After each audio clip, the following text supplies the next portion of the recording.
میدان حشر میں بڑی تعداد میں حوض ہوں گے۔ نبی کریم صلی اللہ علیہ وسلم نے ارشاد فرمایا کہ ہر نبی کا ایک حوض ہوگا اور سب نبی آپس میں اس پر فخر کریں گے کہ کس کے پینے والے زیادہ آتے ہیں۔ ہر نبی کے حوض سے اس کے امتی پئیں گے اور میں امید کرتا ہوں کہ سب سے زیادہ لوگ میرے پاس پینے کے لیے آئیں گے۔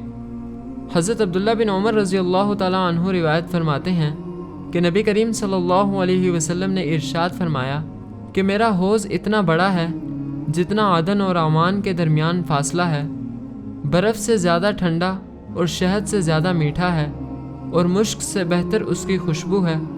اس کے پیالے آسمان کے ستاروں سے بھی زیادہ ہیں۔ جو اس میں سے ایک مرتبہ پی لے گا اس کے بعد کبھی بھی پیاسا نہ ہوگا۔ سب سے پہلے اس پر مہاجر فقراء آئیں گے۔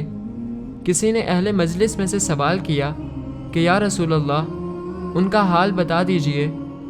آپ صلی اللہ علیہ وسلم نے ارشاد فرمایا، یہ وہ لوگ ہیں دنیا میں جن کے سروں کے بال بکھرے ہوئے اور چہرے بھوک اور محنت و تھکن کے باعث بدلے ہوئے تھے، اور ان کے لیے بادشاہوں اور حاکموں کے دروازے نہیں کھولے جاتے تھے، اور عمدہ عورتیں ان کے نکاح میں نہیں دی جاتی تھیں، اور ان کے معاملات کی خوبی کا یہ حال تھا کہ ان کے ذمے جو حق کسی کا ہوتا تھا تو سب چکا دیتے تھے، اور ان کا جو حق کسی پر ہوتا تھا تو پورا نہ لیتے تھے بلکہ تھوڑا بہت چھوڑ دیتے تھے۔